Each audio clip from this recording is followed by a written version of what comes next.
पुस्तकावरती बरीच चर्चा शुरू है, ती असायलाच पाहिजे।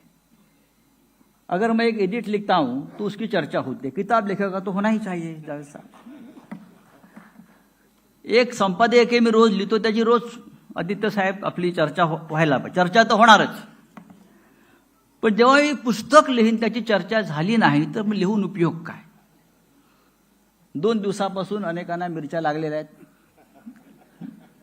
धड़ाधड़ मीडिया पर चालू है, उसने ये लिखा, उसने ये लिखा, ये लिखा। पण जे लिहिलंय ते सत्य है, वो सच है।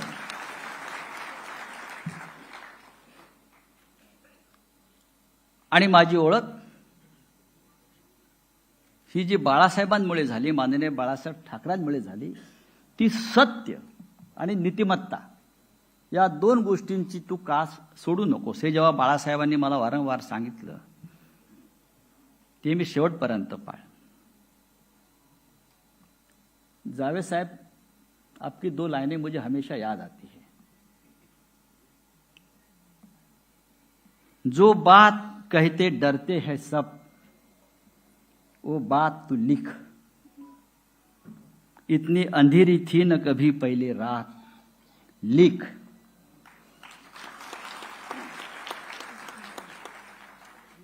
घाबरून नहीं, डरना नहीं है, लिखो। जो बात आपको कहनी है, जे सांगायचं आहे तेही सांगा, आणि जे तुम्ही बोलू शकत नाही ते तुम्ही ठामपणे लिखा। लिख, बहुत जोर से कहा है जावेद साहब ने, लिख। हम लिखने वाले लोग हैं, हम बोलने वाले भी लोग हैं। मी यांच्या कार्यालयात गेलो होतो न्यू विराच्या, त्यानंतर हे आम्हाला एका ठिकाणी जेवायला घेऊन गेले। एक तरुण मुलगा आला आणि तुम्हाला भेटला, फोटो काढला आणि मला म्हटलं तुमच्यासाठी मला एक ओळ म्हणायची आहे, शायरी। मी म्हटलं अरे जाऊ दे, मला उशीर झालाय। नाही तुम्हाला ऐकावंच लागेल। आणि मग म्हटलं अरे हो बरोबर आहे, मी असाच आहे।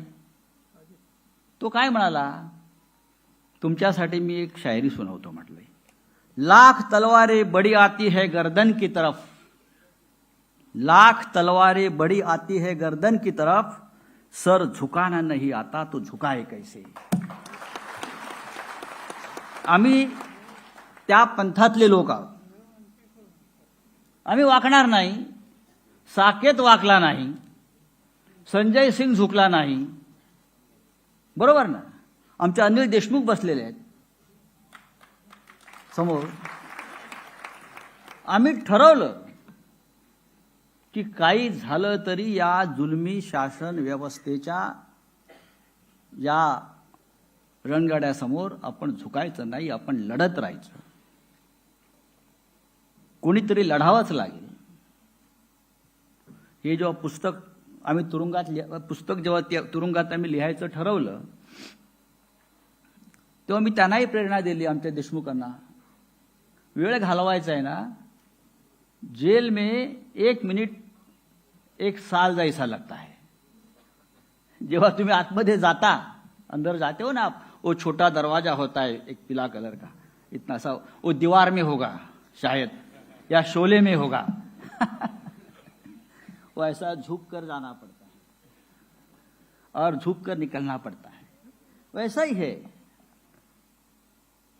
तेव्हा तुम्ही आतमध्ये गेल्यावर तुमचं जगाशी संबंध पूर्ण तुटतो। अनिल परब बरोबर ना, त्यांना अनुभव आहे थोडासा। आणि मग तुम्ही करायचं काय?